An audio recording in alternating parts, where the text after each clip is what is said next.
ఎంపీని టార్చర్ చేసిన పోలీసులకు తేడా లేదంది. కస్టోడియల్ మరణాలపై మధ్యప్రదేశ్ హైకోర్టు కూడా సీరియస్గానే స్పందించింది. విచారణ పేరుతో నిందితులను కొట్టడం, చంపడం పోలీసుల డ్యూటీ కాదని కమెంట్ చేసింది. పోలీసులు ఎందుకు ఇంత దుస్థితికి పాల్పడుతున్నారు? ఖద్దర్తో కాకీలు మిలాఖత్ కావడమే ఈ దుష్పరిణామాలకు కారణమా? రూలింగ్లో ఉన్న వారికి వత్తాసు పలుకుతారనే ఆరోపణలు నిజమేనా? కొందరి కారణంగా మొత్తం వ్యవస్థకు చెడ్డ పేరొస్తుంటే పోలీస్ బాసులు ఏం చేస్తున్నట్టు అని జనాల నుంచి వినిపిస్తున్న ప్రశ్న.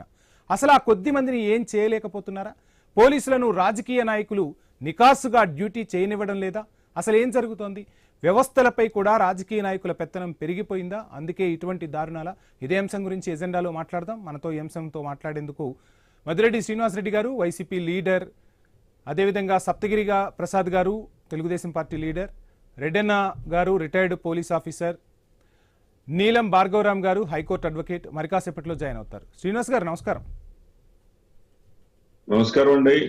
సో ఏంటి ఆంధ్రప్రదేశ్లో ముఖ్యంగా పోలీసు వ్యవస్థకు సంబంధించి అనేక రకాల ప్రశ్నలు తలెత్తుతున్నాయి. ప్రభుత్వాలు మారుతున్నప్పుడు ఈ పోలీస్ వ్యవస్థలు ఆ ప్రభుత్వాల చేతుల్లోకి వెళుతూ ఉన్నాయి. కొందరు పోలీస్ ఆఫీసర్లు చేసే పనుల వల్ల, కాకి ఖద్దర్ మిలాఖత్ అవ్వటం వల్ల మొత్తం వ్యవస్థకే చెడ్డ పేరు వస్తోంది.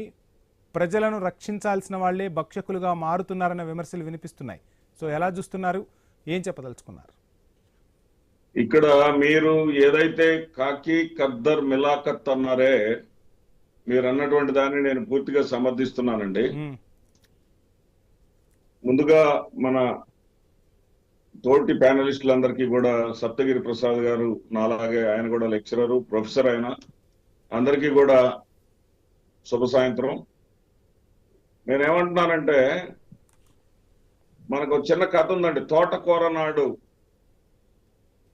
తోటకూర తెచ్చినప్పుడే తల్లి బుద్ధి చెప్పుంటే అలాంటివి జరగవు కదా అని.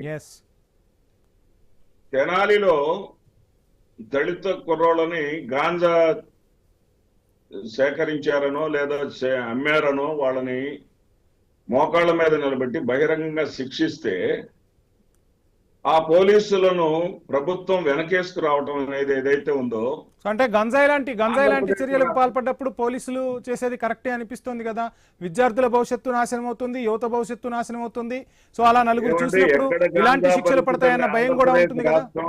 ఆంధ్రప్రదేశ్ రాష్ట్రంలో గాంజా ఈ కూటమి ప్రభుత్వం అధికారంలోకి వచ్చిన తర్వాత విద్యా సంస్థలకి కోతవేటు దూరంలో బంకుల్లో దొరుకుతుంది సార్. మీరు రండి. నేనేమంటున్నానంటే, తీసుకోవాల్సినటువంటి చర్యలు తీసుకోకుండా హోంమంత్రి అనిత చెప్తూ ఉంటారు కదా, ఎక్కడికక్కడ గంజాయిపై ఉక్కుపాదం మోపుతూ ఉన్నాం. గత ప్రభుత్వంలో గంజాయి విచ్చలవిడిగా ఆంధ్రప్రదేశ్ లో దొరికింది. ఇప్పుడు గంజాయి అనేది మాట కూడా ఎక్కడ వినపడకుండా చేస్తున్నామని చెప్తున్నారుగా.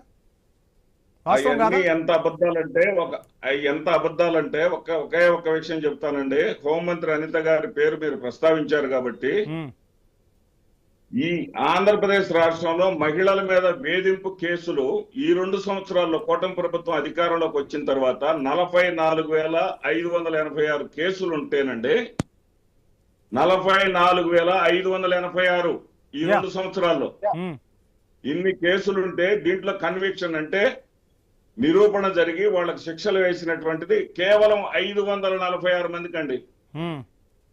ఏం చేస్తుందండి హోంశాఖ? ఎక్కడ 44,586 మంది మహిళలు ఆంధ్రప్రదేశ్ రాష్ట్రంలో ఘోరం తర్వాత ఘోరాన్ని మించినటువంటి ఘోరం జరగటం అనేది ఈ కాకి ఖద్దర్ మిలాఖత్ వల్ల విచ్చలవిడిగా జరిగిపోతా ఉంది.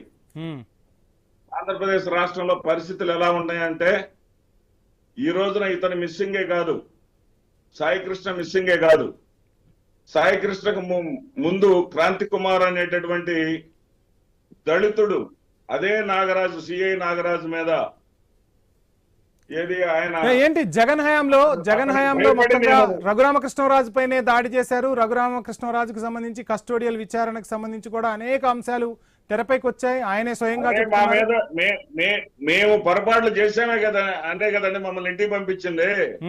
ఒప్పుకుంటారా? అది తప్పేనా? ఒప్పుకుంటారా?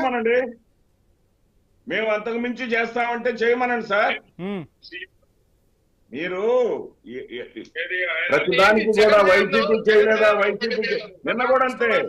నిన్న కూడా మీరు ఒక జర్నలిస్ట్ గా మీరు అనేక అంశాలు తెరపైకి వచ్చాయి. ఆయనే స్వయంగా అడిగారు సార్ ఒక జర్నలిస్ట్ గా మీరు ఒక జర్నలిస్ట్ గా మీరు ఏమడగాలంటే